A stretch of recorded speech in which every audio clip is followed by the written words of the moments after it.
This game last night was a pretty just tragic watch all around. I mean, this game was absolutely abysmal. Um, I had to watch the game on the way home. I had to watch this game on the way home from work last night. So I was having to watch it. I was having to listen to it in the car, practicing safe driving. I had to listen to it in the car. And when I got home, it was roughly the second quarter. You know, the Chargers were already scoring in bunches, and there was only one takeaway to take from this game after conclusion of watching. It was a very relatively hard watch, and all you can think of is the Vikings are just inept at quarterback. They just don't have a quarterback. It is the pretty much staple in the NFL. If you do not have a quarterback, if you don't have the quarterback on your roster, you're not going to do much. The roster and the pieces around the guys can only do so much. At the end of the day, the quarterback has to be good or decent. Yesterday was another week of Carson Wentz being just absolutely abysmal. He was taking an absolute beating. It was his arm that was hurt, his hand that was hurt, his knees. Every time he got sacked, he was holding his arm like this, looked like he's about to die. I was like, is he going to be able to survive this game? I don't know. I have no idea why Kevin O'Connell and company didn't want to give Max Brosmer a look. Look, Carson Wentz is just not good. Granted, the offensive line they're bad. They're absolutely horrific. But at some point, the defense will run out of gas. Because the league is built for scoring at the end of the day. We know that the Minnesota Vikings has a very good defense. But at some point, the offense has to do something.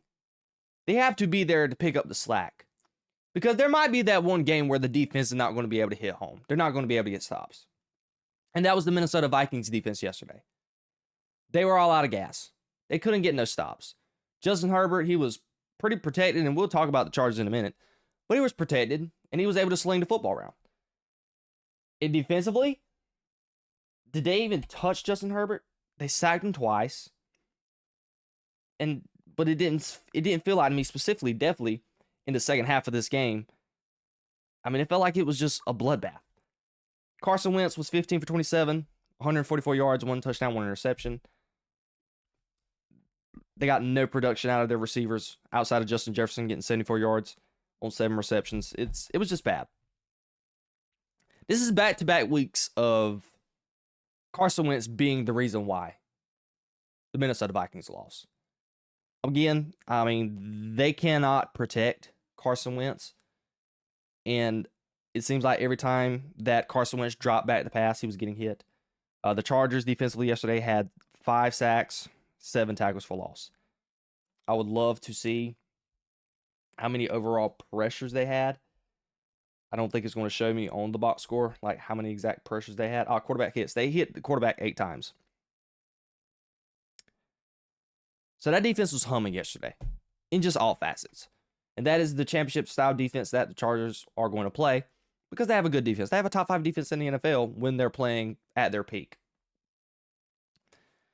I think that the Minnesota Vikings roster is good enough to compete, but they don't have QB play. And I think that when J.J. McCarthy comes back, it's going to be more of this. Might be even worse. We've seen J.J. McCarthy this year play 8 quarters of football. And he's looked good in 1 quarter. It was week 1 versus the Chicago Bears in the 4th quarter, where he scored 3 straight touchdown drives. Outside of that, J.J. McCarthy has looked like a very pedestrian quarterback. And he's only played roughly 2 games. Everybody was questioning the ankle injury going into the game because J.J. McCarthy was never put on IR. Someone would have surmised that he would have been ready because this is, I'm guessing, his 4th straight week of him missing a game. And he did not play. It might be even 5 because this is week 8. Let's see. 3, 4, 5, 6, 7, 8. Really? 3. This was his 6th game that he's missed. Wow. Jesus. All right, so yeah, he was never put on IR, and this is their 7th game. Not sorry, this is like their 5th, 6th game. And I know that the Vikings are beating themselves over not re-signing Sam Darnold.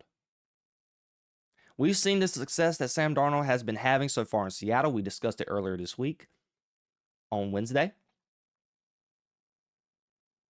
And with this roster, the defense is good. You got Justin Jefferson. You got Jordan Addison.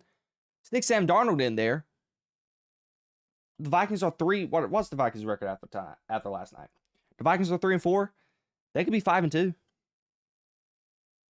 Well, sorry, excuse me. They could have been 5-3. Was it 5-3? 3-4. So that, yeah, they could be 5-2. They could easily be 5-2 because they got a bye. They've been on a bye already. Yeah, they could be 5-2. They could be 3 games above 500. And I know they didn't want to re-sign him after the last couple of games that Sam Darnold had at the end of the season last year. But he's a whole lot better than what you've had so far. I think the Chargers are bad. Bad until they get somebody in there at quarterback. I don't even know if Max Brosmer was the answer. He got a little 2-minute drill yesterday. He didn't look that good. It was, Kevin O'Connell was calling pretty safe play calls. But that's the Vikings. I don't think they're going to be good. Their schedule, I don't think, is the best going forward. They still got to play Detroit. Got to play that own division. You still got to play Chicago, Green Bay. Got to go to Baltimore. Or they got to play Baltimore. Still got to play Dallas. Yeah, their schedule, with the given quarterback situation they have, it's not looking good. Now let's transition over to Chargers. Y'all know I was high on the Chargers to begin with earlier in the season when they got on their little winning streak, and they were roughly 3-0. Or, yeah, they were 3-0. And they're 5-3 now. They're a half game behind in the division based on what happens this weekend between Dallas and the Broncos. And if the Chiefs go on to win in their matchup as well. But we got a good indication last night that the Chargers are good when Justin Herbert is protected. Joe Alt was back last night. We know that, Rashawn Slater, he was hurt in injury. Their O-line has been abysmal. And Justin Herbert's been taking a beating the last couple of weeks without Joe Alt in the lineup. And last night, we were able to see that when Joe Alt is in the lineup, Justin Herbert can be efficient and Justin Herbert can be comfortable. Justin Herbert was 18 for 25, 227 yards. He was airing the ball out. He had a 96 QBR and a 122 quarterback rating. This new tight end they found him a star in him. I don't want to botch his name. His name is Oronde Gadsden. Gadsden, I think is what you call him. He's been lighting it up the last couple of weeks. And Lab McConkey got his as well. Quiet day from Quentin Johnson. He didn't even receive a catch. He wasn't even targeted yesterday. But this is the official type of play that the Chargers want to make. And this is a positive also for the Chargers. It's something they have not been able to do all year. They were able to run the football. Vidal yesterday had a day. He rushed for 117 yards, averaged 5 yards a carry, got 1 touchdown.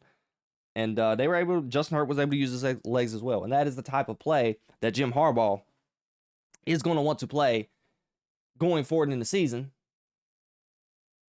And that's the way he wants to win. Joe Alt is going to be very, very important for the Chargers going forward. It sucks that Rashawn Slater is out because one could only imagine, just imagine how good the Chargers could be if they had those 2 star tackles in the middle of that offensive line, how well they'll be able to run the football, how well they can protect Justin Herbert, and Justin Herbert can continue to sling it and continue to be the type of quarterback that looks like this year might be the year that he could get over that hump, win his first playoff game, and maybe make a deep playoff run. Because they have the roster to do it on the defensive side of the ball. Derwin James went out yesterday, but I know it's not a serious injury, so he will be back. And offensively, the sky's the limit. Quentin Johnson has emerged. He's been playing very well this year. Keenan Allen, late signing. He's turned out to be a huge signing. And we know Ladd McConkey is a great receiver. The thing that has plagued the Chargers so far this year, and it's every quarterback's best friend, is their ability to run the football. They have not been able to do that at a high, elite, efficient level. So it was good for them to be able to see and do that last night. But overall, this was absolute shellacking by the Chargers, and it was a horrific game to watch. I kind of tuned out mid-game, and I was trying to watch some Warriors and Nuggets because that was a pretty good game, and I was actually trying to write down the notes for today's show. And yeah, this game got away quick. I feel bad for Vikings fans. I mean, you could have had a quarterback, and he is in the same conference, but he's in a different city, and they're winning, and he's looking good. And one could only imagine what he would look like with the Minnesota Vikings. Now, granted, the Minnesota Vikings offensive line is god-awful. I mean, there's plenty of times where Carson Wentz don't even have time to even get through his progression. That pocket was just collapsing super fast yesterday for Carson Wentz. But at the same time, Carson Wentz, he's been pretty abysmal. He was 15 for 27, 144 yards, 1 touchdown, 1 interception. It's not good enough to get the job done. And the Vikings are cooked. And who knows if their quarterback situation is going to get better whenever J.J. McCarthy gets back under the helm for the Vikings.